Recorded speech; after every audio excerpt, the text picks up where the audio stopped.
which are mainstream cities in Europe.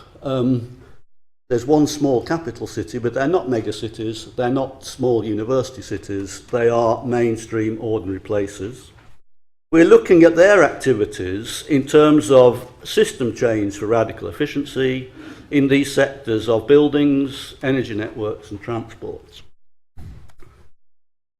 We found in this study, which we've done over the past 12 months, that in that cluster of half a dozen cities, we find 110 active low-carbon innovation projects, so actually underway, of a value of over €2 billion. So in other words, when one's feeling pessimistic, particularly I think at national and international level, in terms of the caution and backsliding, actually at the city level, there is a lot going on. And we can see that the majority of it is within the buildings and transportation sectors. Briefly, what we find from that analysis is that there is an extensive but fragmented portfolio of low-carbon innovation projects in the partner cities. There are real prospects for radical efficiency in key socio-technical systems. They are primarily reducing emissions from buildings. They're about delivering integrated mobility services to replace the dependence on the motor car. These prospects are there. The cities need to be helped to develop the capability to make those transitions happen, because they're often a complex mix of public and private partners. But we're working with those cities to enable a capability to bring about radical efficiency changes in the transport and building sectors, where we realistically can be talking about, within a 5-year period, reductions or improvements of efficiency of 50% and more. And to me, that's a good, it's not radical in changing the world, but I suppose my measure is, unless we are seeing that type of discontinuous radical change in major end-use sectors in normal cities like Birmingham, then we can't possibly talk about a radical change towards a transition to a low-carbon society. Thank you.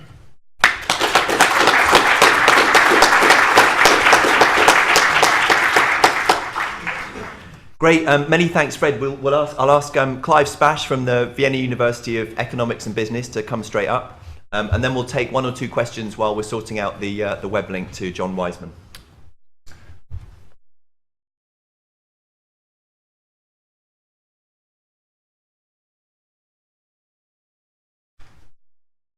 So this doesn't count as my 10 minutes.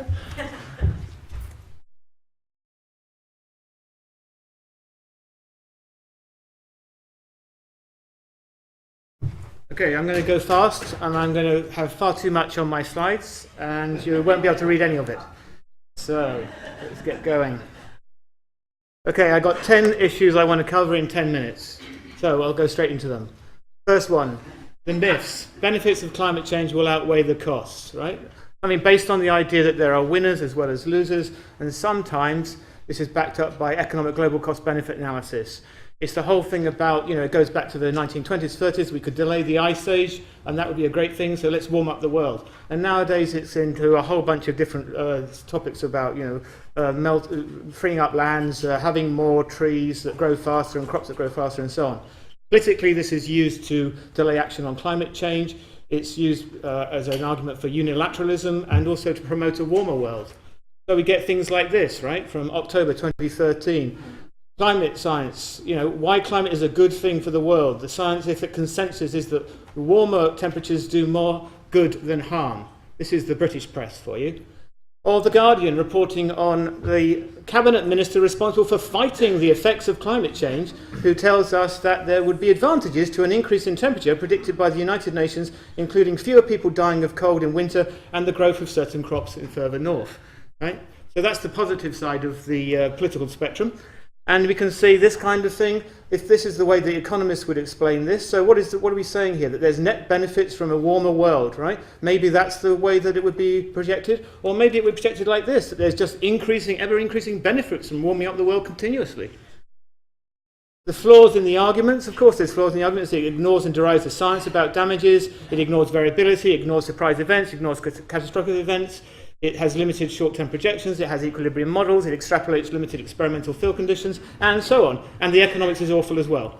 The myth 2, climate change is an intergenerational issue, based on the idea that there are no impacts until the distant future. So we have projections that are supported by the global cost-benefit analysis, such as the Stern report, used politically to argue against greenhouse gas control on the basis that under normal economic discount rates, the cost will outweigh the benefits. This is the type of curve you get in this case. So what it says is there's net benefits right now, and all the damages are in the future. And if we discount them at a high enough rate, we don't have to worry about it because it's an intergenerational problem.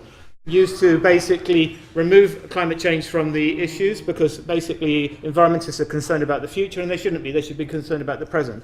The political reality, of course, is that we're talking about a different type of world, right? Science and the evidence for human-induced climate change is criticising powerful vested interest groups in today's society.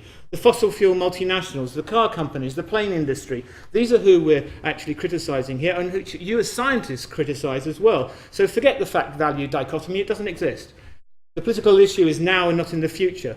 The climate change debate is a debate about how we run our society today and the relationship we choose to have with nature and the natural world.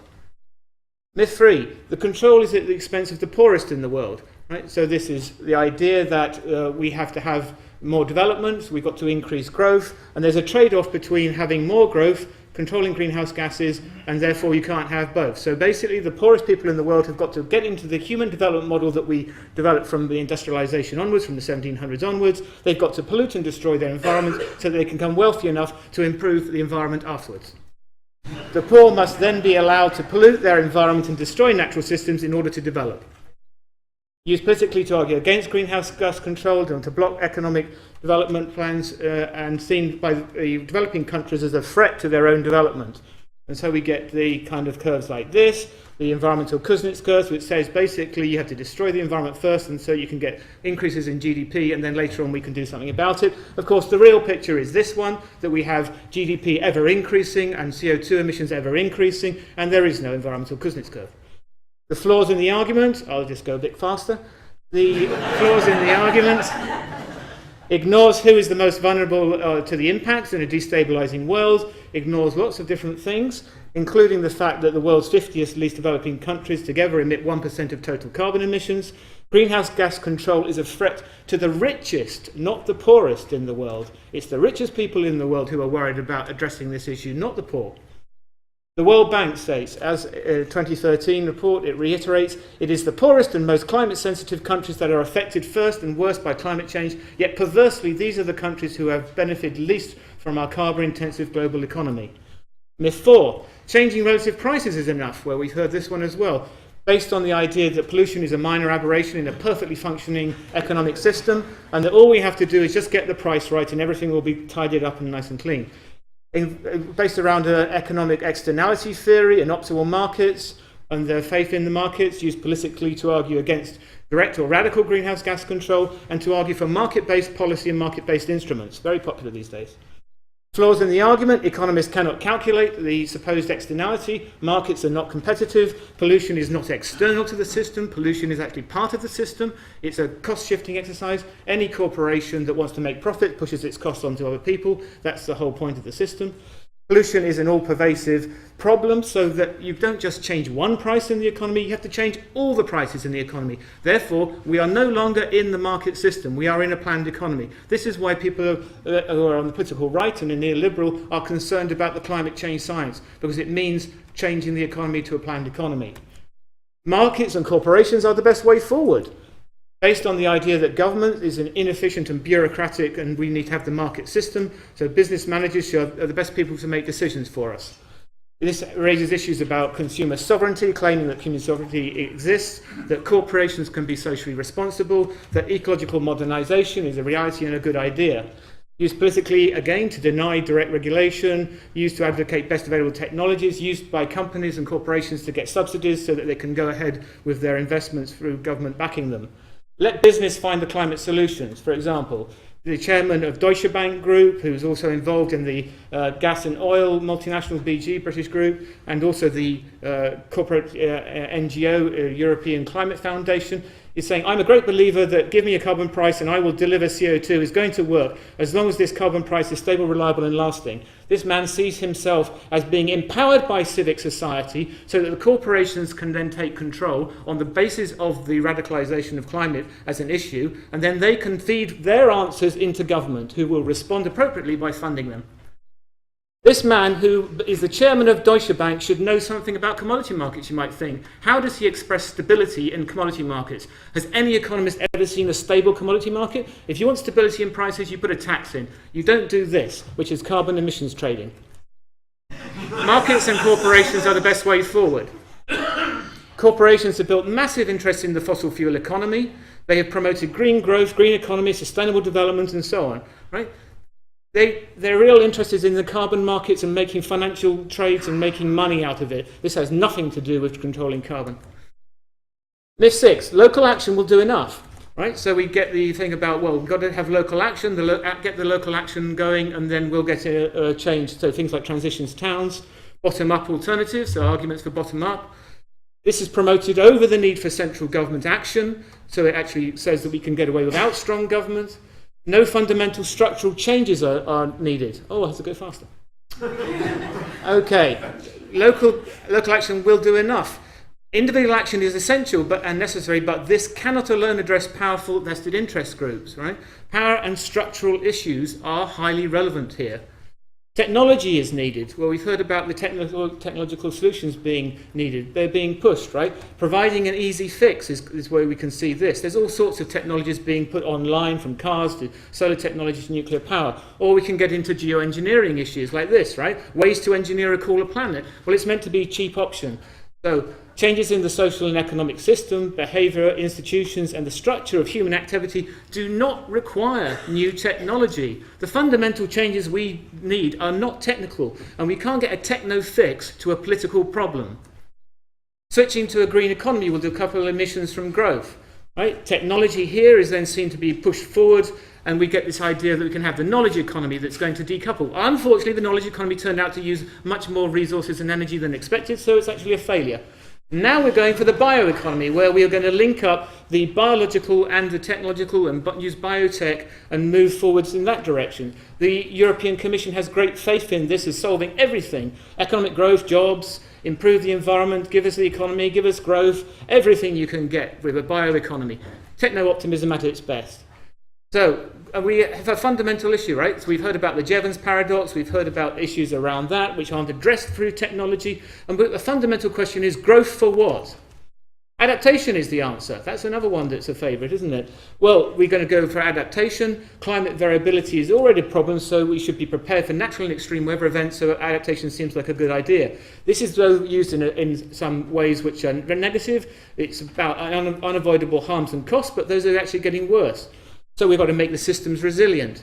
The assumption is that also that this is going to be a lower cost. Okay, adaptation is not the answer. It is an increasing necessary response to extreme events. The final one, climate science is a religion. I'm sure you're all familiar with this.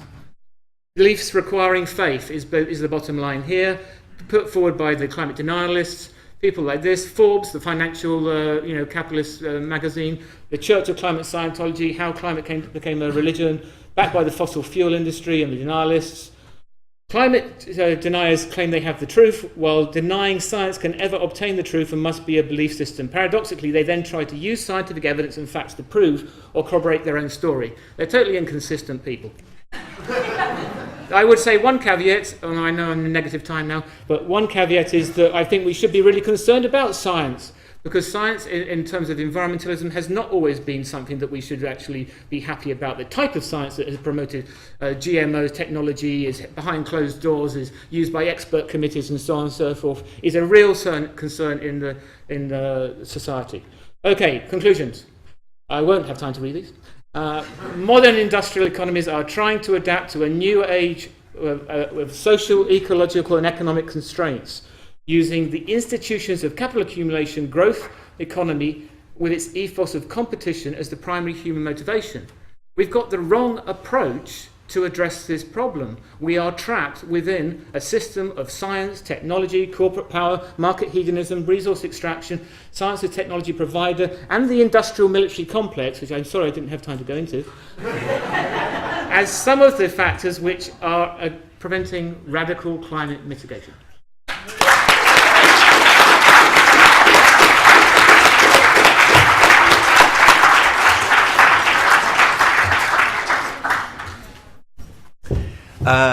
Great, thank you very much, Clive. I'll give you a chance to sit and maybe breathe for a little bit. And just while we're sorting out the web link to Australia, I was actually going to slightly abuse my position as chair to ask Fred if he might want to come back on one of Clive's myths, which was around local action being insufficient. You presented a very sort of upbeat story about the potential for system innovations at the city level.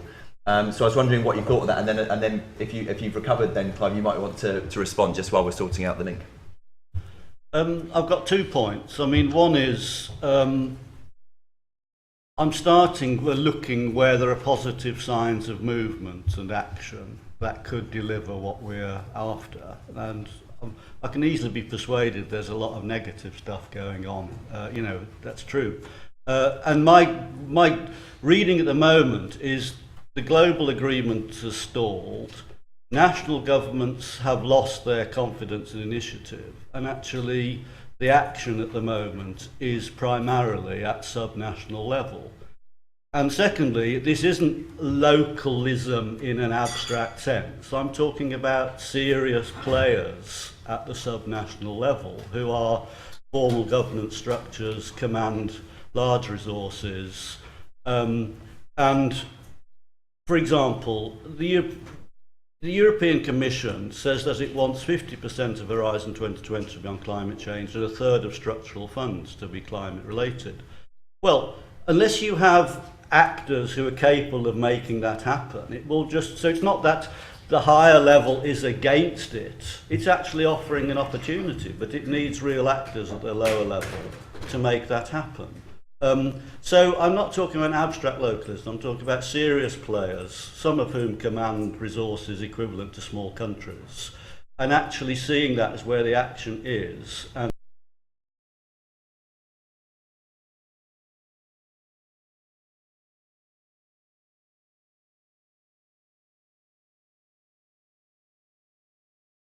seeing that probably, I would say, within the next 5 to 10 years, is the biggest opportunity for making some inroads into the problem we're talking about. Okay, great. Thank you very much. I think we've got John Wiseman now via WebEx from the University in... Are you there, John? No. We won't hand over to him.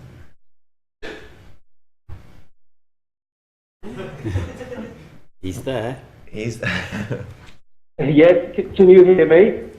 Yes, we can hear you. If you could speak loudly and clearly into your mic, the floor is yours. Okay, well, good morning and greetings from the middle of the night in Melbourne. The consequences of Typhoon Haiyan and the Warsaw COP train wreck are, of course, just the most recent reminders of the escalating risks of runaway climate change and of the size of the political obstacles standing in the way of rapid emissions reduction. My aim today is to try to help frame the debate about the most effective ways of overcoming political obstacles to rapid decarbonisation by drawing on learning from the Post-Carbon Pathways research project, which some of us have been involved in here. And this project has combined reviews of some of the more ambitious large-scale emissions reduction strategies from Germany, the UK, California, Denmark, even Australia, with a range of interviews with leading international emissions reduction policymakers and activists, some of whom are noted on this slide. And those reviews and interviews highlight, to begin with, broad agreement on 3 key messages, which I suspect are the starting point for this conference as well. One, and I'll take this opportunity to say hello to Kevin. One, the probability and risks of global warming of 4 degrees or more are clearly rapidly escalating, But as Kevin has noted, that's not a message of futility, but a wake-up call. Second, the technological roadmaps leading to rapid emissions reduction. I think, as the last couple of speakers were noting, the technological roadmaps are now widely understood and certainly need little rehearsal for this audience. The critical point, as Mark Jacobson, for example, from Stanford, but many others have noted, is that the key roadblocks preventing achievement of 100% renewable energy, or indeed of zero emissions, are primarily political and social, not technological and financial. And the 5 largest political roadblocks can usefully be summarised in the following way. 1, denial of the necessity and the urgency of rapid emissions reduction. 2, power and influence of vested interests, particularly in the fossil fuel, finance and media industries. And believe me, we have some experience of that in Australia. 3, social, economic and technological path dependencies and lock-ins. 4, unconstrained and inequitable growth in energy and resource consumption. And again, I've offered you a small observation in the cartoon about the way this looks from an Australian point of view. And 5th, governance and implementation constraints. And this, of course, is the famous 4 in the morning photo from Copenhagen of a bunch of various well-known figures trying to deal with governance and implementation constraints. But the most urgent, overarching research and advocacy question, therefore, is this: what theories of change, what strategies of social and political transformation can provide a plausible basis for removing the obstacles to an emergency speed transition, an emergency speed reduction in emissions? And one of the approaches we employed in the Post-Carbon Pathways project to exploring this issue was to seek responses to the following backcasting questions. Imagine it's 2033. Imagine we now live in a world in which the transition to a post-carbon economy is now well underway. How did this happen? The familiar kind of backcasting kind of exercise. And responses to this question consistently in the interviews we conducted pointed to 5 overlapping and interrelated transformational pathways. 1, the evidence and education track. And the sheer weight of scientific evidence, reinforced by direct political personal experience of increasingly intense fires and floods and storms, is hopefully beginning to consign the most extreme climate skeptics to the more marginal corners of the Flat Earth Society echo chambers. And that's certainly a strong argument for continuing to emphasise the ways in which rising CO2 emissions are loading the climate dice.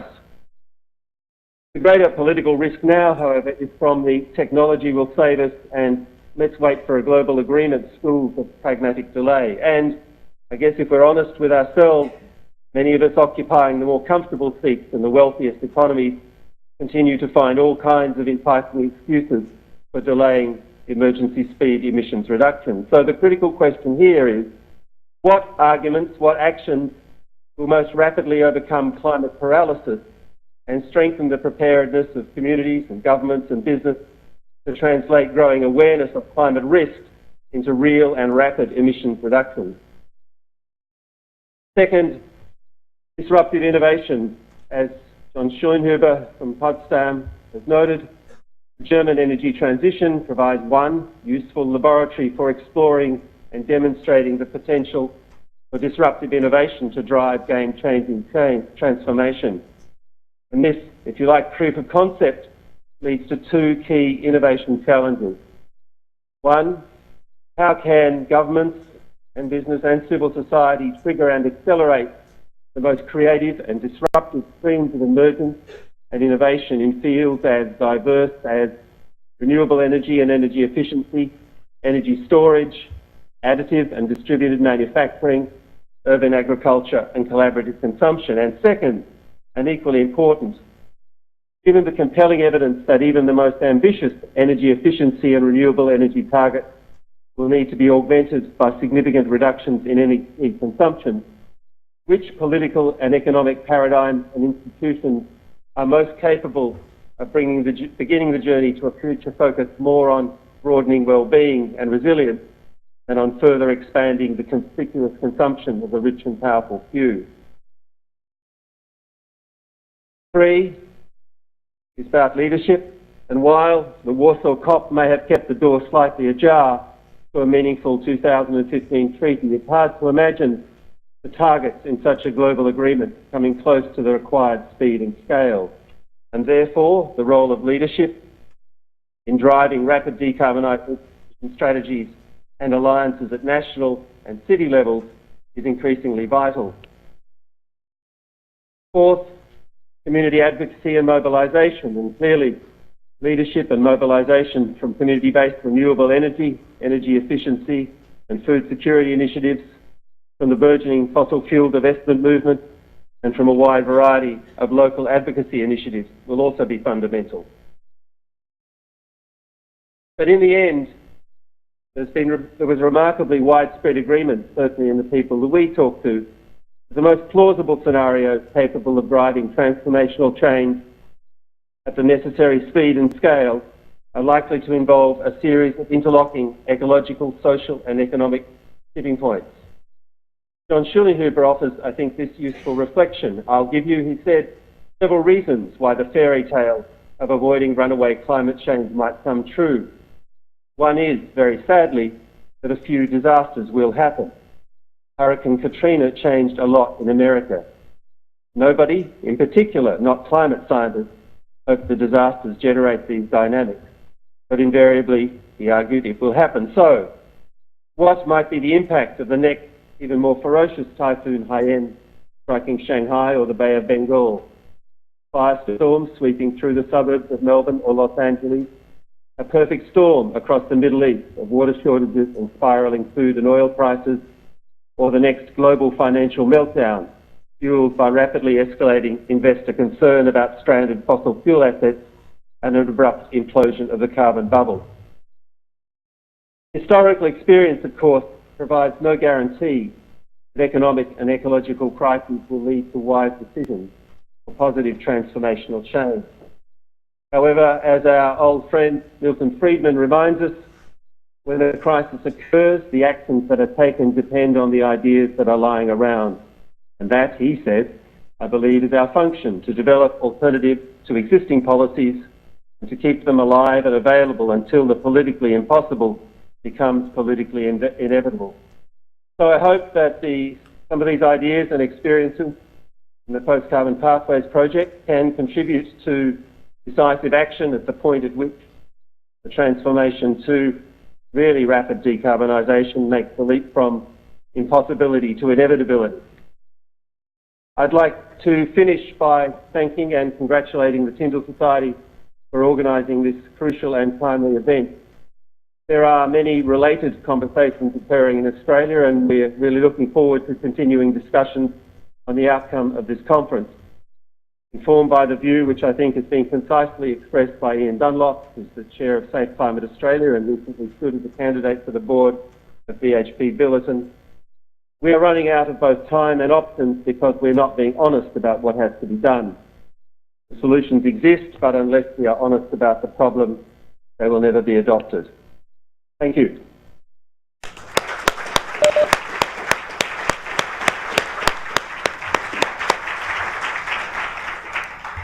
Thank you very much, John. So I hope you can stay on the line, as it were. We've now got about 10 minutes for questions, comments, outbursts, opinions, and I encourage this to be amongst yourselves as well as a Q&A to our speakers. We'll do the same as Carly did before. Please raise your hand if you want to speak. Introduce yourself and please keep it very short.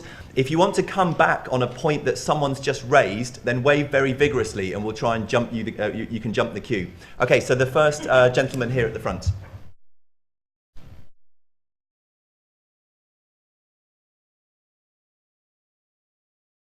Hi, I'm Phil Corbell from the Carbon Literacy Project in Manchester. Congratulations to Clive for breaking every PowerPoint rule. Really look forward to reading your stuff. Fantastic presentation. The question is actually for Fred. In Manchester, we're also very keen on radical region-level innovation, and my project is about culture shift. Are there any examples in the Transition Cities project about large-scale culture shift on a low-carbon agenda? Do you want to take a few questions? Oh, sure. Okay. Is there anyone else who'd like to add a question, particularly if on a related theme? Yes, gentleman there on the...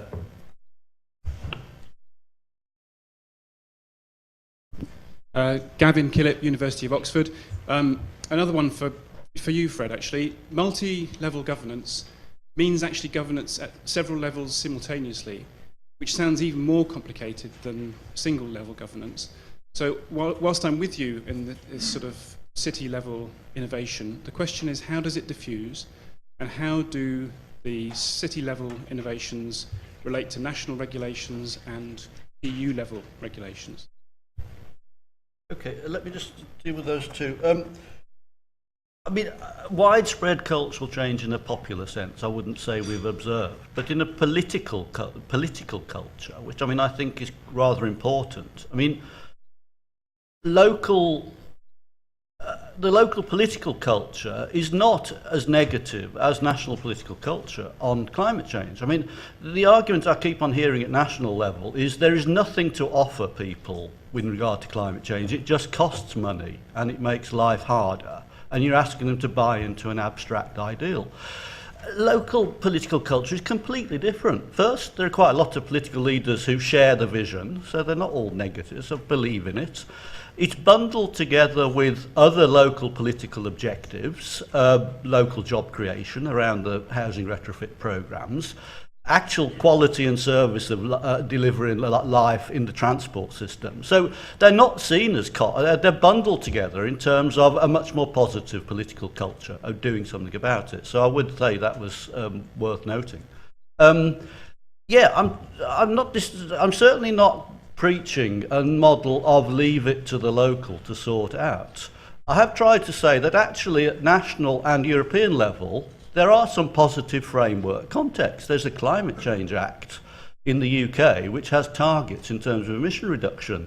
There are the structural funds at European level which want to be committed to low carbon innovation. What is lacking actually is the capability in real places at lower governance levels to take advantage of those opportunities. At the moment I think there's favourable context at higher levels. It needs more capacity at lower levels. That, of course, will lead in the passage of time to some tensions and conflicts. If a city authority wants to become an energy provider, for example, it's going to have some arguments with national government and with other energy companies. But let's get to that point. I mean, that, you know, all those levels are important, but unless there's some action going on and tension, then it's just a discussion. Okay, thank you. We've got two questions at the back there. Thank you. David Flint, Cass Business School. I think, Mr. Chairman, you invited a rant. I will rant briefly.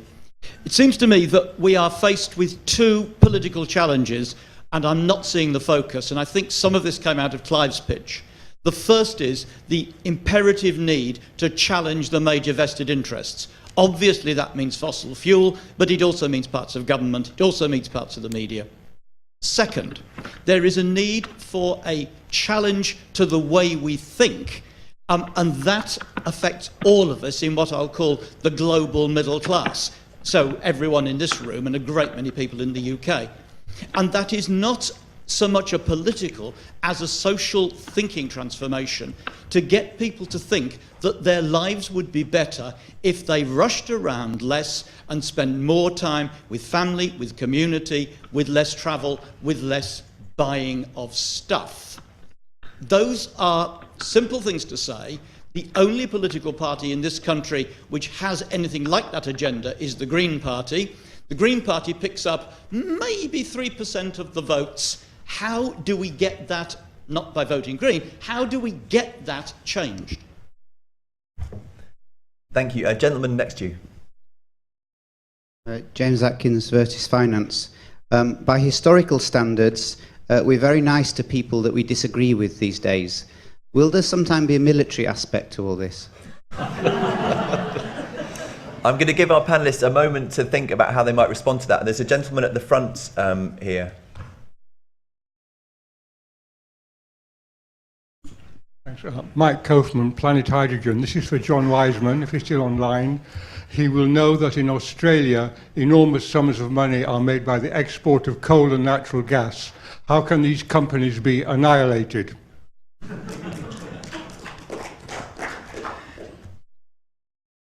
Sorry? Yes, okay, so John, I'm hoping you're still on the line from Melbourne. There was a question directed at you around how you confront vested interest in the fossil fuel industry, particularly with respect to the amount of money and resource that the coal and gas exporters make in Australia. Can you hear me? Yes. Yeah.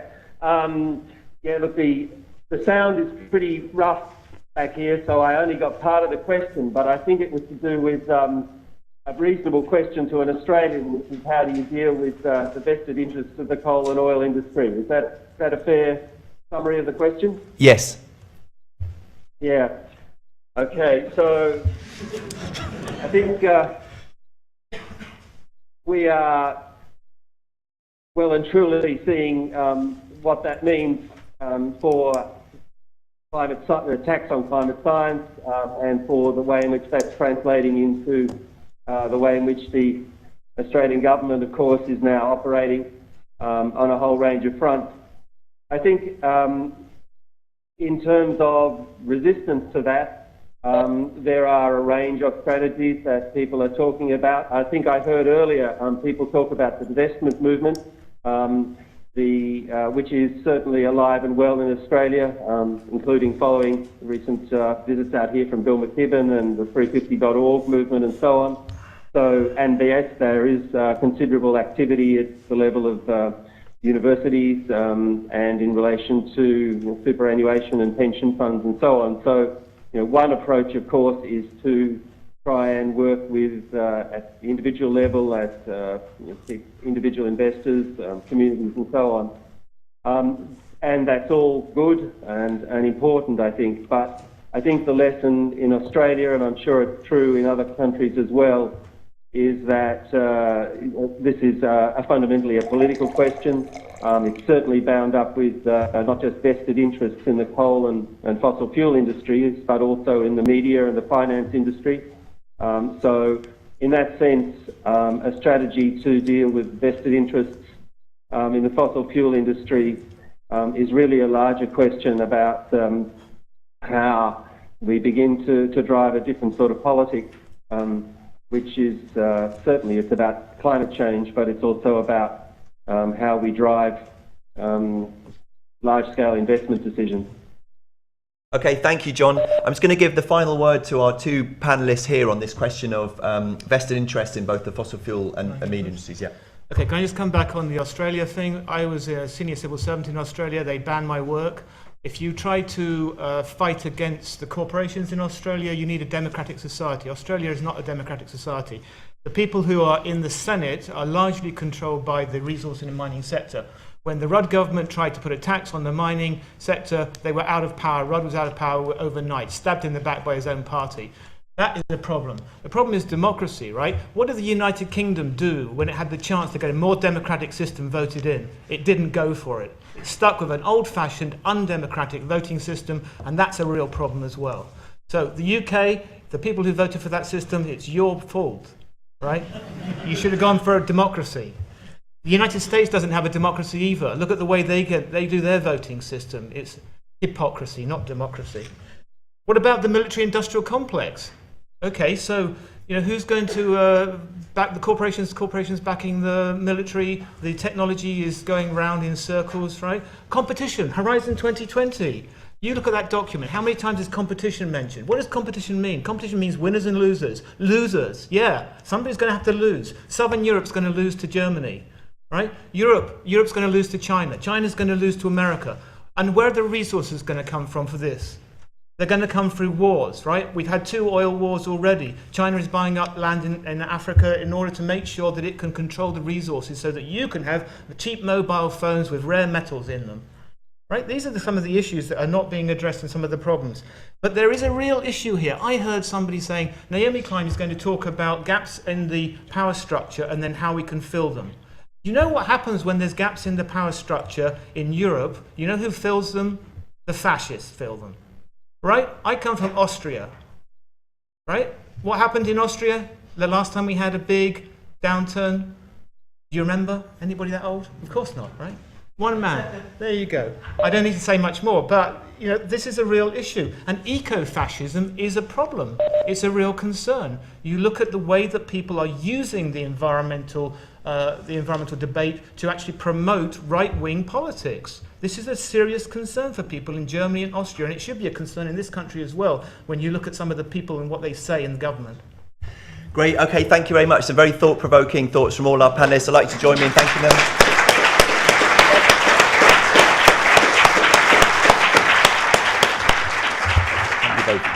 And we'll thank you very much. We'll move straight on to our next panel, which is specifically around understanding the policy context in more depth. So as Fred and Clive step down, if I could ask John Barrett and Andrew Sims to come up. And we've got another presenters coming in from Australia as well via Weblink.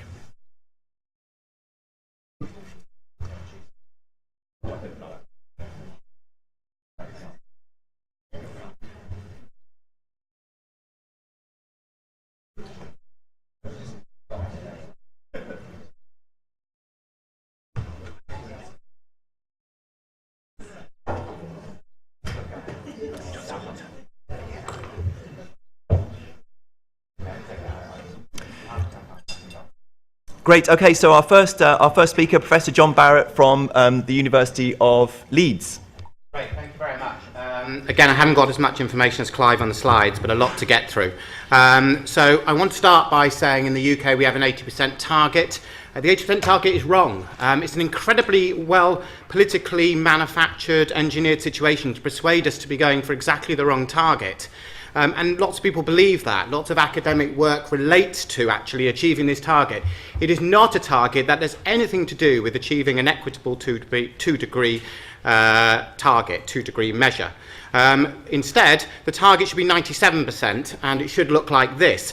And the difference is between them that the 80% assumes that the UK doesn't achieve global equity until 2050. So therefore, it has a greater right over the available carbon space on a per capita basis than developing countries for the next 27 years.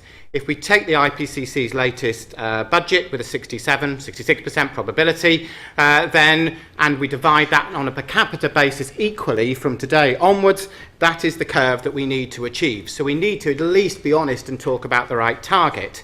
If we compare this with the Committee on Climate Change suggested targets, what we actually need from a production emission basis is a 67% reduction by 2027.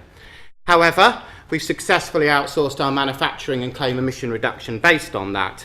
And when we look at our consumption-based emissions, i.e. the indirect emissions associated with all our consumption, so that's basically domestic minus exports, add on imports, then they went up until we reached the global recession. Therefore, the global recession was the only effective policy to actually reduce emissions historically. Interestingly, DEC actually almost indirectly claim that because they claim emission reduction as their idea. So indirectly, are DEC claiming that they're responsible for the recession. In reality, they went up until the global recession. I don't think that means we celebrate at the recession. It shows that actually the link between economy and emissions is incredibly strong. If we then shift to a consumption-based approach to do this, it's not a 67% reduction, it's a 78% reduction by 2027, and I think that is the kind of target which we need to be thinking about achieving within the UK. My next hypothesis is that climate change is not a long-term problem, it's a short-term problem. And maybe us doing scenarios long into the future doesn't help us visualise that actually the problem needs to be dealt with in the next 12 years. Here is our projection for the UK. The red line is what we think it should be. The blue line shows what we think it could do if we have a 3.2% efficiency improvement in the economy. Why 3.2%? That's the best we've ever achieved in the UK over the last 25 years. If we were able to do that on an annual basis, we would be considerably short of that budget. We would question whether over the immediate term that technology could do anything better than that, for many of the reasons that people have discussed. The inertia in the system, the indirect emissions associated with the new energy technology, rebound, most macro and micro rebound effects, the list goes on. So in essence, we don't believe that technology is what we should be talking about for a short-term solution. The reason why I also say it's a short-term problem, that if we kept up with this trajectory until 2027, we would get this, and therefore we will only exceed our budget marginally. Whereas if we miss an opportunity in the next 10, 15 years, we will never be anywhere near achieving the budget and scale of reduction that we need. My next idea, or the next, well, it's not an idea, it's true. Consumption is the driver of emissions. But our climate policy in the UK does not at all address the issue of consumption. Here is a structural decomposition analysis. I will just point you to a couple of items. The top line shows what the UK's emissions would be if we had the same technology in 1996. Our emissions would have increased substantially over that time period. The green line shows what our emissions would have been with the technological efficiency improvements that we had, and if we hadn't had an increase in consumption. Any increase in technology is outpaced and more than outpaced by an increase in consumption. Consumption is the driver, and therefore consumption is the issue that we must tackle. As I've suggested, technology cannot deliver this, so it is the size of the economy that is the problem. And I return to a very, very simple equation. We know the scale of impact that we want. We have an idea of that budget, and we know how big it is. Just thinking of the UK for a second, our population will not vary hugely. So therefore, I take that off the agenda for discussion here about the UK. We have some idea about what technology might be able to do, and I would question whether it could go further than 3.2% a year up to 2027. Past that, I agree it could do more. So therefore, all we're left with is the affluence in this equation. And all we can do, because of the direct relationship between affluence and emissions, is affect that level of affluence. However, there is a danger that we will favour some people over others, because not all households are equal, and particularly not in the UK. So what I've done here is look at how much will we need to reduce the size of the economy each year to achieve the emission reduction which is in line with that 2-degree future. So the first year it is an 8% reduction in demand, and obviously this grows over time, where we need to actually have a 37% reduction in the size of the economy in 1 year by 2030. As technology starts to kick in, you see that reduction starts to go down. As I said, not everyone is equal. What I have here is the 5% groups of income in the UK, so obviously 20 groups, with 20 being the richest 5%, with 1 being the poorest 5%, and everything in between. There is an enormous difference, I suppose, in level of expenditure between those groups. So we also have the added problem that all the politicians obviously clearly sit in this group. So I'm not in any way trying to underestimate the scale of the challenge. So what I've done here is I've worked out the complete carbon emissions of every single item of expenditure of each of these 20 groups, these 5% groups across the UK. There is an enormous variation in the size of these groups, with some households getting close to having 80 tonnes of carbon per year for their whole lifestyles, and others nearer 12, 13 tonnes. So we have to ensure that if we're going to try and reduce the size of the economy, that we actually hit the groups which have the greatest impact. So my suggestion is an incredibly aggressive carbon tax, because markets don't work, as we've heard. So if we just that's a complete blank out from the last one. So there are the groups. I then worked out for the next year how much would we need to take in terms of the level of income of tax from these groups. Some groups have a 1-2% reduction at the bottom. The top group, we need to be reducing that income and a tax at about 25% a year for that first year. Now, the idea of this would be is that you would be able to release money if we are able to go at a greater level of efficiency than the 3.2% a year. If we manage to achieve 10% a year, which I agree with Kevin's point before, is fairly easy at the beginning at least, then we could release more money and reduce the scale of the tax inside the economy. So to me, the tax is the adjustment, it's the A adjustment in the IPAT to ensure that the science is aligned with the efficiency of the economy and the size of the economy. I cannot think of many other ways to go about actually introducing the scale of this problem. I also think such a system would actually drive innovation. Until we foreclose options, we're not going to see that innovation occur.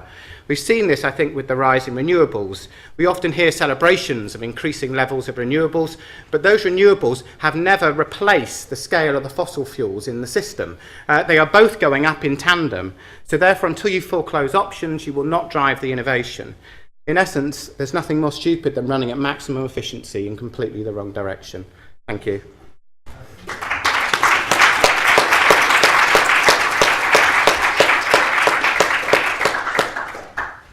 Thank you very much, John. And now ask our next speaker, Andrew Sims from the New Economics Foundation and Global Witness.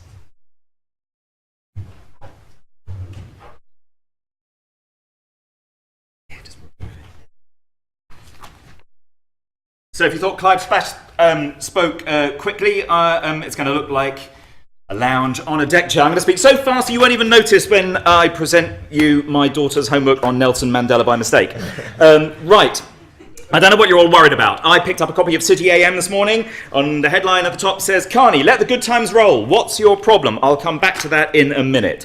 I'm talking to you about the Green New Deal. What was that? Back in 2007, 2008, we had what we called the triple crunch. That was the spike in oil prices combined with the freeze in interbank lending, which led to the financial crash, and some extreme weather events, which led to crop failures and food price spikes. In response to that, with a group of people, including people like Jeremy Leggett, Larry Elliott, and Pettifor, and some others, we proposed a Green New Deal, which began with a series of proposals to do with the finance and banking industry, which included separation, breakup, controls on exotic financial instruments, and stimulus spending, key stimulus spending, new money, incentives to invest, and money from tax avoidance to pay for the green transformation of the UK economy, a combination of demand reduction and substituting green energy, clean energy, and new low-carbon infrastructures. What actually happened, the term got into circulation, there was some much-touted stimulus spending, but in the case of the US in 2009, when Alistair Darling was Chancellor, it was equivalent to about 0.6% of the total stimulus package that actually went on green things, and we worked out that that would have delayed by about 5.5 hours after 3 years the accumulation of UK greenhouse gas emissions at that particular point. The idea is a wave of counter-cyclical investment which deals with that seeming paradox of how do you re-stimulate the economy without increasing consumption. You do it by laying the infrastructure for a low-carbon future and in the process also lay the foundations for the creation of green-collar jobs and warm homes in winter and lower fuel bills. Now here we are 5 years on. The global financial system is still in a very parlous state. The climate threat has got worse. Government support for renewable energy and green spending generally is melting away. For all that talk about the so-called burden of spending on green energy, a little thumbnail calculation tells me that compared to the household equivalent subsidies going to the fossil fuel industries in this country, if you combine the renewable energy obligation and the feed-in tariff, that is about 1/5 to 1/6 of the money we just throw at the fossil fuel industries. So it's more relevant than ever. We are talking about a package costing about 50 billion a year to rewire Britain and to tackle some of those energy demand questions. Where will that money come from? That money will come from a range of places. First of all, tackling properly tax evasion and avoidance, which comes in at around about 100 billion plus a year. A programme of green quantitative easing. The Bank of England has injected upward between 300 and 400 billion pounds worth in money into the system through buying bonds with new money from financial institutions. That money has just sort of leaked into the economy. God knows where it's gone, nobody really knows. We're suggesting that you could do that differently, perhaps by allowing the Green Investment Bank to issue bonds which are similarly bought, so you've got a targeted form of investment. It's that awful word again, planning. Now, back to our friend Mr. Carney. Doesn't that sound crazy? Doesn't that sound sacrilegious in economic terms? Well, I have here a letter which has not before seen the public light of day from the Governor of the Bank of England, Mark Carney, in response to a letter from the Green New Deal group, in which he concedes, after all the caveats that you get in the language of high diplomacy from people who inhabit offices like Governor of the Bank of England, a clear concession that there is no reason in principle why you could not reinvent the quantitative easing programme to create the capital to invest in the task that lies in front of us. And I have a copy of the letter here, and I can make it available later if people are interested. Moving swiftly on, there are also ways in which, of course, we can use the other financial institutions we already have, that we still own, like the Royal Bank of Scotland, that also used to advertise itself as the Oil and Gas Bank. We see no reason why that could not become the Royal Bank of Sustainability, and it could use its funds in a targeted and clear way. Now, John Lanchester wrote a brilliant book about the financial crash called Whoops.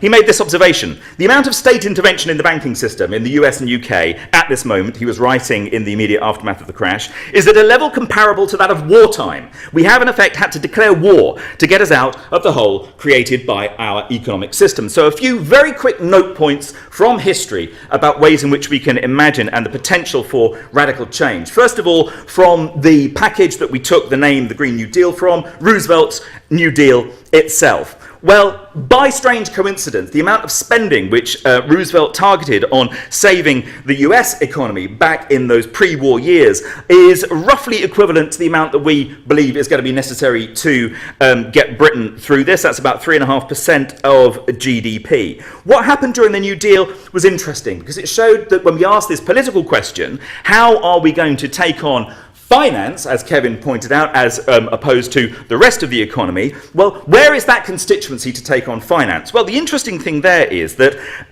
those people whose interests are not vested in a weakly regulated functioning of the financial sector tends to be pretty much everybody, apart from the people working in the City of London. So it's basically us against them. And what Roosevelt managed back in the New Deal was exactly that. He showed it was possible to tame finance for the broader economic and social benefit. He also showed that state intervention, public works work. You also saw a period of time where the pattern of spending led to a radical reduction of income inequality. It also created many more opportunities for women in the workplace, so there was a gender aspect to it as well. Now, of course, immediately after the New Deal, we had World War II, which I think gives us some other interesting examples about the possibilities for rapid resource mobilization, planning, innovation, retooling, behavior change, the effects of consumption changes, and questions about social cohesion with systems under stress. Now, Tim Yeo, the Conservative MP, quoted a couple of years ago that cutting spending on low-carbon technologies now would be like cutting the budget for Spitfires in 1939. Of course, that's nothing the coalition were ever intending to actually do. Where's the white flag? What it tells us, that lesson of the Second World War, is that it is possible for advanced industrialized countries to achieve rapid re-engineering of their economic base and to achieve rapid behavioural change. The Shadow Factory programme was one way in which we geared up for the war. It was if you were thinking about it now, I suppose, in terms of changing transport, it would be a sort of Fords into ploughshares. You get rapid technological innovation in these compressed periods of time as well. And that collective action that we experienced there also laid the foundations for other kinds of progressive changes, like the introduction of universal healthcare and education. Rationing was interesting. When you ask the question, how do you equitably change behaviour patterns very quickly? Are you going to use taxes? Are you going to choose rationing? They chose rationing, or entitlements, to use the modern language, in World War II because it was quicker, it was more effective, and it was more equitable. It has to be done in a clear and transparent way to be believed in. And I'm reminded of Winston Churchill's comment that it is not enough for us merely to do our best, we have to do what is necessary. Now, there's more recent examples as well from the end of the Cold War, in which we show that industrial and behavioural change under economic transition can also be dealt with. We lost over 200,000 jobs in the military industries in Britain at the end of the Cold War. All of those workers were absorbed more broadly into the rest of the workplace. We also, even today, have enormous potential, given that as of 2009, the amount of money going on military R&D was about 33 times that going into investment in renewable energy. We also know that pro-public expenditures on things like making homes more energy efficient and building better transport systems are much better value broadly for the economy than the appropriately chosen term that economists use for military expenditure, which is unproductive expenditure. You get many more jobs for your buck. I have no time to go into it, but Cuba, very extreme example, but at the end of the Cold War, almost overnight lost access to cheap fossil fuels, managed to turn around its agriculture, avoid starvation. It came out with a healthier population out the other side. It was something that was not initially led by the state, that transition in how its food system operated. It was a bottom-up thing that the state then saw and helped to facilitate and enable. And it also did a similar sort of thing in terms of, in a 6-month period, getting rid of all the old incandescent light bulbs. There's lessons too about contingency planning in moments of extreme shock or transition, such as during the OPEC crisis, when, once again, not all brought into practice at the time, but there was a congressional declaration of purpose, for example, that announced that positive and effective action was needed to protect general welfare, conserve scarce energy supplies, and ensure fair and efficient distribution. I'm going to cut right forward to the last couple of final examples. One, a very, very recent one, an interesting one. No time to go into it in detail, follow up later. But at the height of the crash in 2008, the municipality, this is about social innovation, the municipality of Utah in the United States, we're going broke. There was a Republican governor, and he decided to close government buildings for 1 day a week. He imposed a 4-day week on state workers apart from emergency services. And they had the presence of mind to study what happened as a consequence of that. What they found was that people were a lot happier. Absentee rates among the workforce plummeted. Customer satisfaction in terms of access to state services, well, a third of people thought they actually got better. And on top of that, in a very compressed period of time, they saw a 14% cut in CO2 emissions. Final historical example, going back to the 1860s. A time when the entire British Empire rested on the most important part of its economy, which was its navy. But there was a problem. There were about 1,000 wrecks of ships every year. 500 of those were simply due to overloading. There was a campaign, the man who led it, Samuel Plimsoll, was called the most dangerous man in Britain. He argued there should be a safety level line on the side of ships to stop overburdening. And he won. Our economy did not fall apart, and he finished with these words when charged with unmitigated scoundrelism. I'm finishing, I've been told to stop, but I'm going to give you this quote just to round off. He said, charged with unmitigated scoundrelism for wrecking the British economy, he said, charged with sensationalism, he said, and so I am. Is it not a sensational thing for men to choke in the water and to die? And is it not fit that I should speak of that as a sensational matter and in a sensational manner? I have been made an agitator by the simple fact that when, for years past, the storms of winter were blowing, I knew that men were being wrecked and dying, and I could not lie in my bed. And ladies and gentlemen, that's why I think you're here today. Thank you.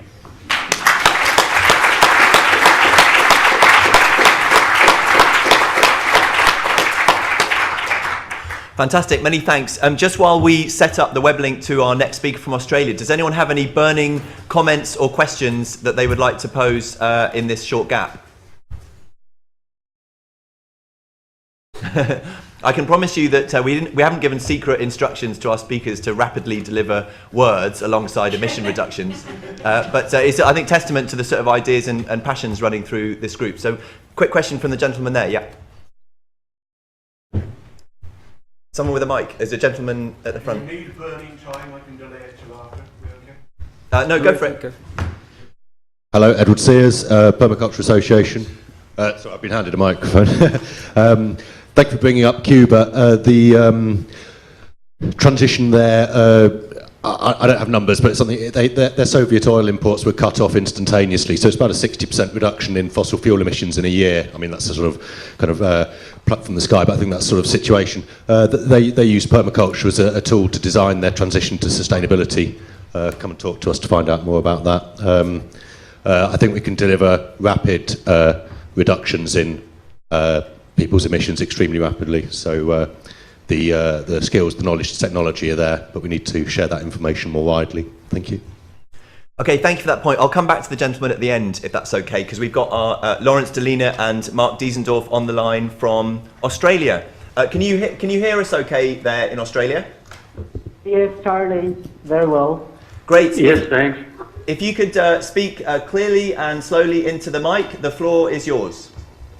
Thanks, Charlie. Well, good evening from Sydney. I am Lawrence Delina, and with me is Associate Professor Mark Essendorf, my PhD supervisor. We will be presenting today one approach to rapid climate change mitigation. This work is one of the threads from the PhD project at the University of New South Wales, where I'm currently developing contingency strategies for rapid climate mitigation. We would like to thank Professor Kevin Anderson and the rest of the conference organizers for giving us this space to participate in this important and timely yet less discussed issue. Our paper contributes to the development of national contingency plans for a scenario in which a sudden major global climate impact galvanizes governments to implement emergency climate mitigation targets and programs. Scientists, academics, politicians, and climate activists, a cross-section of them is shown here, have been using the argument that rapid climate mitigation needs economic restructuring of the scale and activity as said. Can you hear me, Lawrence? However, of these authors, only Bartel has gone beyond using the wartime examples, a passage mentioned even in his paper is very brief, just 4 pages.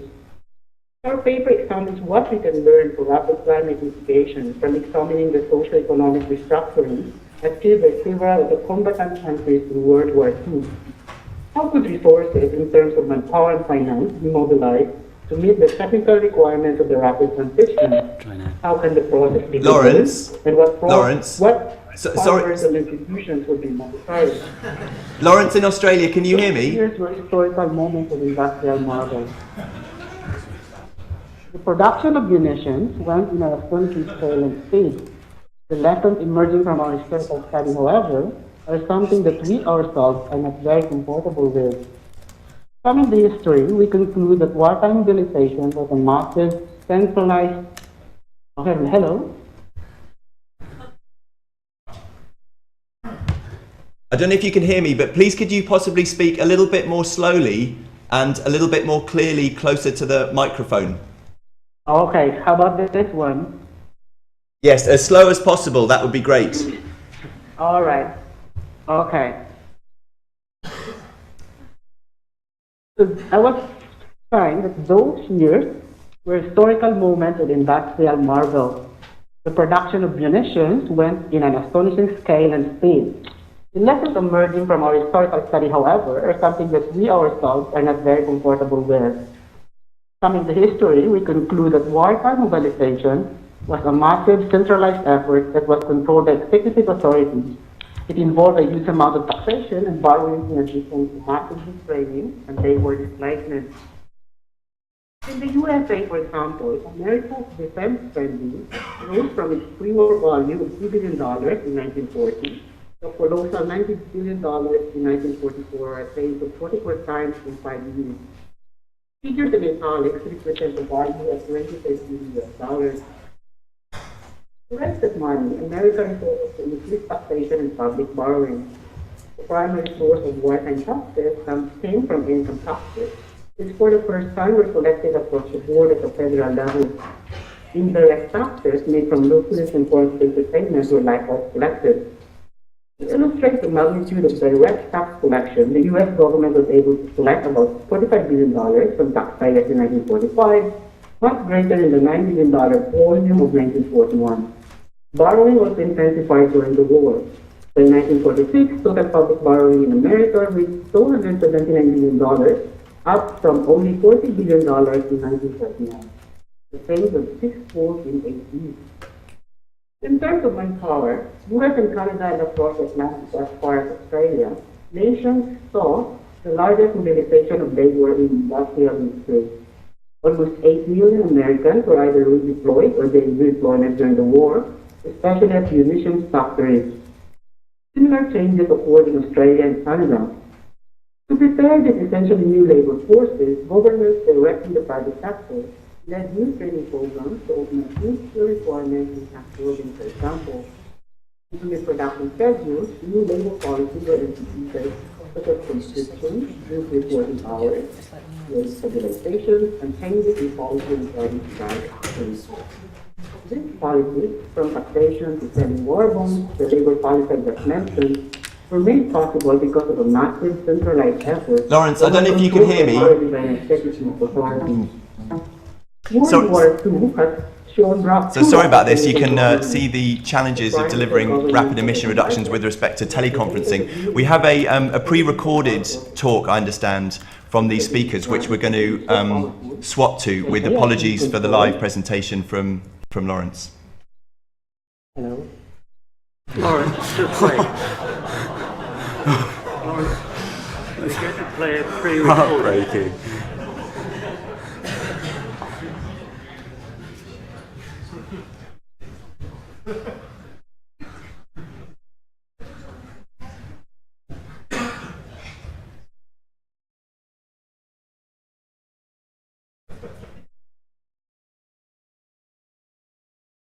Good evening from Sydney. I'm Lawrence Delina, and with me is Associate Professor Mark Diesendorf, my PhD supervisor. We will be presenting today one approach placements. In the year, in the $9 billion volume of 90, nations saw the largest mobilization of labor in industrial history. Almost 8 million Americans were either redeployed or gained new employment during the war, especially at munitions factories. Similar changes occurred in Australia and Canada. To prepare these essentially new labor forces, governments directing the private sector led new training programs to augment new skill requirements in tank building, for example. And to meet production schedules, new labor policy were instituted, such as conscription, increased working hours, wage stabilizations, and changes in policy regarding strike actions.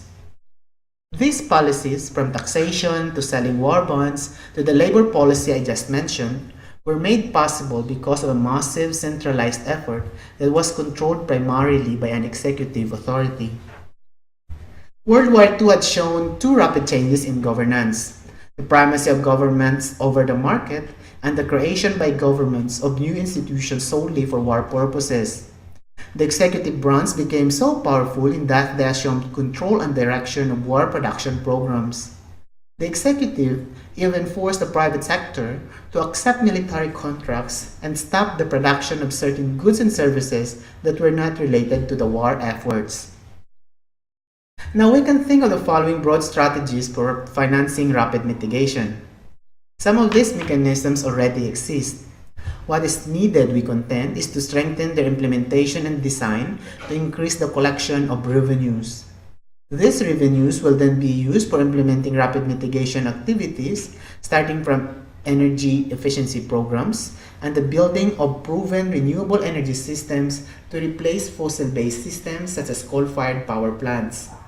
Studies clearly show that 80 to 100% renewable energy systems are feasible based on commercially available technologies. Many skilled people will be obviously required in the manufacturing and installation processes and for energy audits.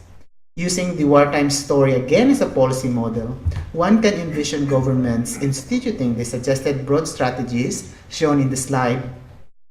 Rapid training, retraining, and retooling programs would be necessary to meet the requirements of the transition.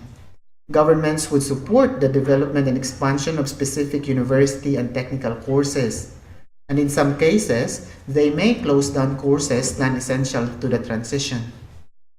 Our university, the University of New South Wales, was originally created to address the Australian labour requirements during the war.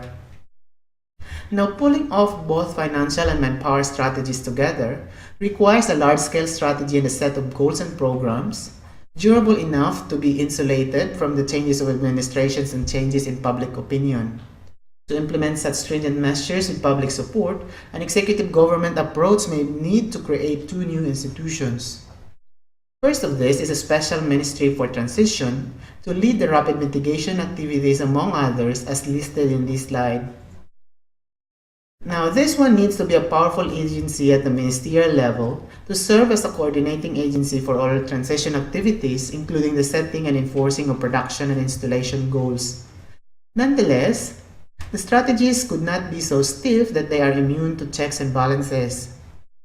The second institution we are proposing is a basic balance of powers setup, a watchdog to keep the powerful new ministry honest. Its powers can include those listed in this slide. Given that the executive branch of government would be afforded much power during the transition, it is important that their actions are within what were prescribed. The caveat here is that we are handing over that extraordinary power to the executive branch on the premise that they will hand it back after a set period of time. That said, the wartime approach has a number of benefits, but at the same time, there lurks a number of limitations and dangers. These include the question of whether governments would adopt safe and effective mitigation measures, whether rapid mitigation responses goes beyond the short terms of office of governments in many democratic countries. Therefore, governments may be reluctant to support those mitigation strategies presented earlier. It may also be politically easier to focus resources on adaptation or potentially dangerous responses such as geoengineering. Other than that, there also lurks the fear of a coercive government in emergency situations. There could be no guarantee that normalcy will return once the transition process concludes. More importantly, there is no guarantee that the large majority of the population would support those strategies at all. Now, going back to the question, is wartime mobilization a suitable policy model for rapid national climate mitigation? The historical evidence that war can bring about sweeping technological, financial, and institutional realignments contributes to the plausibility of rapid mitigation. However, it should be taken as a suggestion rather than as a prescription, because wartime mobilization is very different from rapid mitigation. Restructuring the existing economic system to mitigate climate change is more complex than fighting a war. Unlike during war when threat was obvious, the threat of climate change is less obvious, especially to the majority of the population. Thus, although public support for executive action was easily ensured during wartime, it would be unlikely that the public will be unified in support of executive action for rapid mitigation. Divisions would be increased by big industries that stand to lose by effective climate action. That ends our presentation. Thank you very much.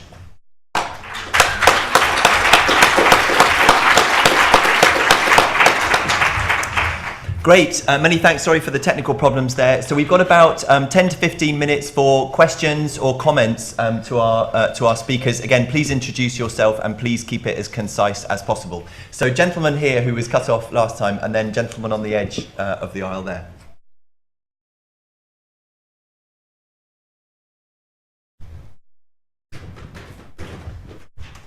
From the realm of the cut-off, David Wasdell of the Apollo Gaia project.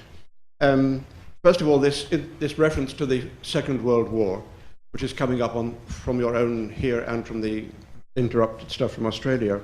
I think we're in the era of Chamberlain, not of Churchill. Chamberlain came back from Stockholm, waving the summary for Stockholm. See, I know Munich. Interruptions, more time. Waving this IPCC summary for policymakers as climate stabilization for our time. Somebody needs to stand up and say, this is a document of appeasement, not a plan for radical action. And the metaphor to underline that goes along this one. The budget actually enunciated in the summary for policymakers, which is being taken for granted in speeches from Sims and others today, and will be throughout the conference, depends on climate sensitivity. It is itself an appeasement target, and it doesn't stand up to scientific examination. It has been elevated to the throne of the emperor, and as a child, I just offer this comment: the emperor has no clothes. Thank you. Thank you. Does anyone else have a comment or question on this specific theme of wartime mobilization and the historical analogue? There's a gentleman at the back on the aisle, and then another gentleman here at the front. It's Simon Bullock from Friends of the Earth. It's related to Professor Splash's speech before, when he talked about the myths, the 10 myths. And there's a danger if we talk about myths or try to counter them, we're just reinforcing bad frames that we don't want exaggerated in the public mind. My question is, what alternative frames would work? I know that 1010, for example, are using a frame of it's happening to show that action, renewables, energy efficiency is starting to happen, has become normalized. How do we get a frame around urgency that will become relevant to tackling climate change? Thank you. And then there's a gentleman down here. Yeah, picking up on the, sorry, my name's Guy Crawford, I'm from the University of Lancaster, and my question is referring to the war comparison, and it's specifically directed at Andrew. I've heard you talk before where you've spoken about rationing and using that as in comparison to how we should sort of be discussing climate change mitigation. But I wonder whether or not we need to consider the cultural shift that has existed or has occurred in society, whereas perhaps ideas around collectivism and doing the right thing for society perhaps were more stronger at that era rather than the sort of more atomistic, consumer-driven culture that exists today. Thanks. Andrew, do you want to? Yeah, I mean, it's important to say up front that, no historical moment is going to be a perfect proxy for the current time. But if you do actually delve down into what happened during the Second World War, it's surprising how much texture and how many echoes there are for our own time. You're absolutely right about, where are we in that historical moment? It's more Chamberlain than Churchill at the moment. And it was in 1936 that Churchill gave his despairing but impassioned speech in the House of Commons on the fact that we were entering a period of consequences. You had Keynes at the time lamenting the fact that it wasn't just that the public were in favour of a wrong plan, but they weren't in favour of any plan. So actually marshalling the resources for how do we pay for the war, Keynes's classic tract. And there was an entirely split establishment. Many in favour of appeasement and some calling for change. So actually scratch the surface. I mean, the real question about that period is, for me, is what can be learnt from it. And one of the things that can be learnt from it is that it is possible to radically change consumption behaviour and radically change your economic engineering in a compressed period of time. It is a possible thing to do. It's not given, it's highly contingent, and these other cultural questions matter as well. But it's also the case that when the specific things like luxury taxes were being introduced during the war, there were careful political calculations being asked by the establishment of what they could get away with at the time, much the same way that you would encounter at the moment. In terms of a positive frame, Simon's point, well, I've got to say that, if you ask of your economy, what do you want from it? You want it to give you a job, you want it to give you an income, you want it to give you a warm home, you want it to guarantee that you're going to have enough to eat.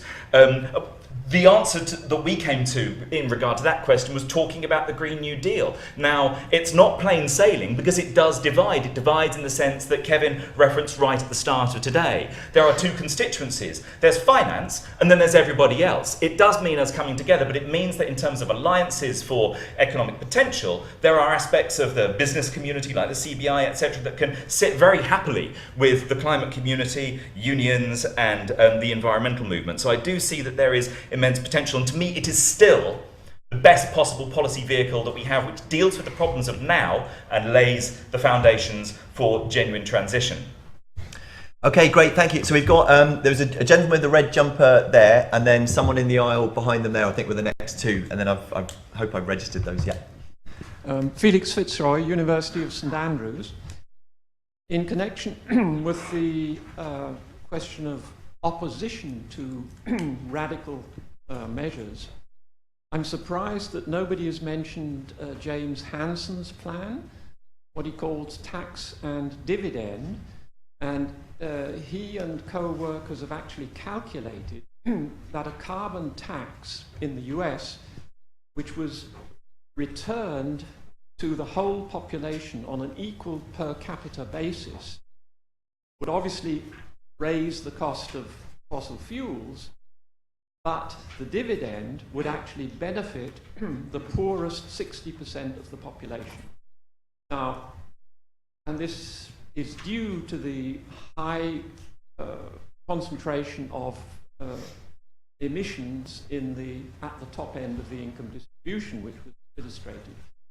So this provides a big majority of the population who would actually benefit from a carbon tax, and the relationships would be quite similar in other developed countries. Okay, thank you. There was a gentleman behind you in the row there, yeah.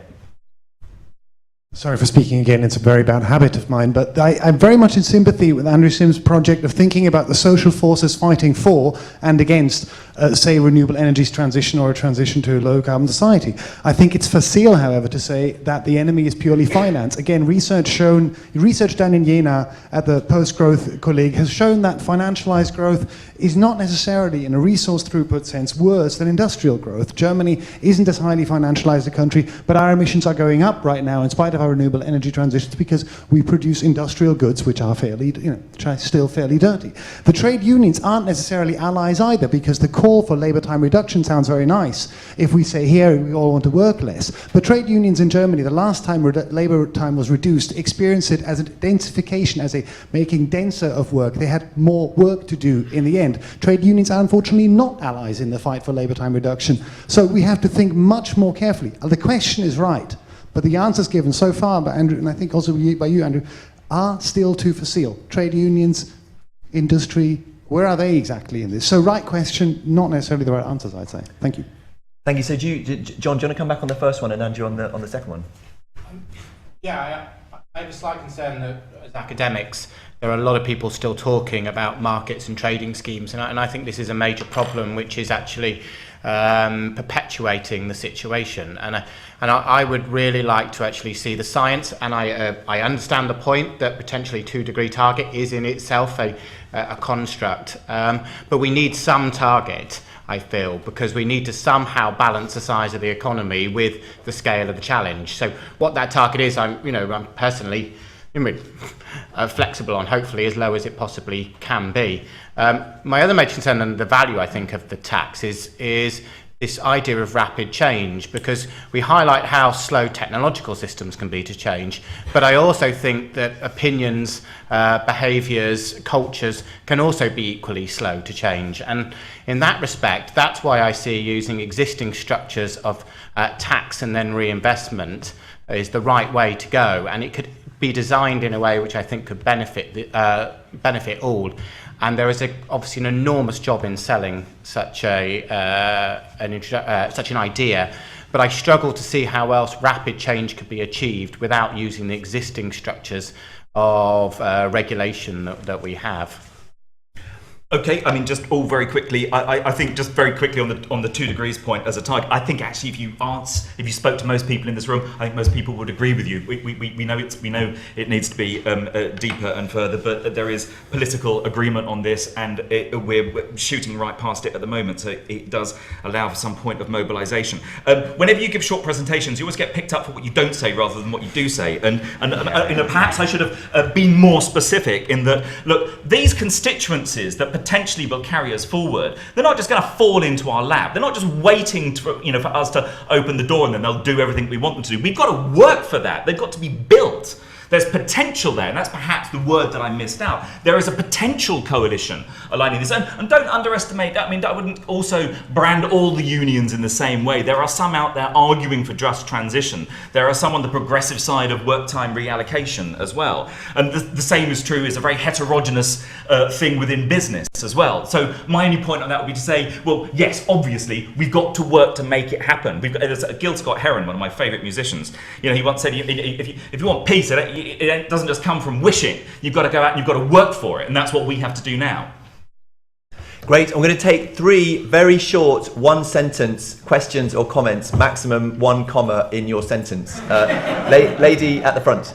What about brackets? Maybe the analogy that we need about the war effort is what we need is a large-scale mobilisation. We don't want a revolution, which would be military, which I heard behind me, because revolutions cause killing and disaster like we've seen in Syria and Egypt, but we do need a large-scale mobilisation with a number of groups, politicians and ordinary people and all these levels holding hands and working in unison rather than throwing balls to each other and saying you've got the solution.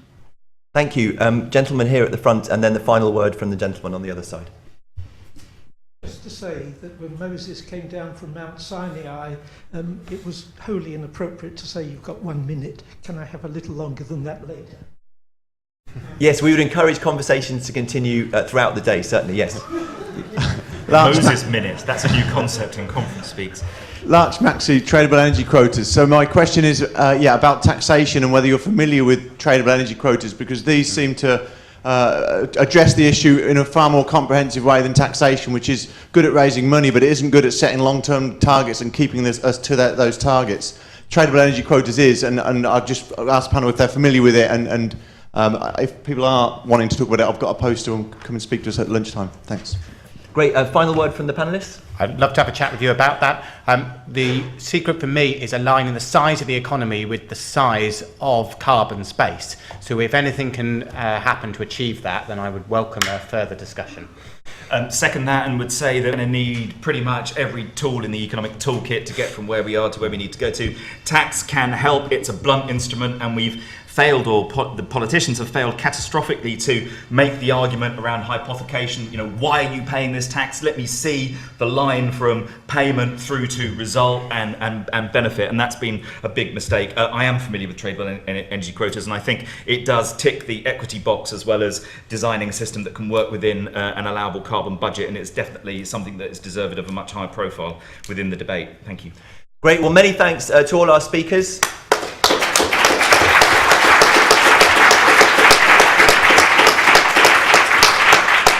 Lots and lots and lots of ideas. Please carry on the conversations, and we reconvene at 1:15 for our keynote address. Okay. How are you? Yeah.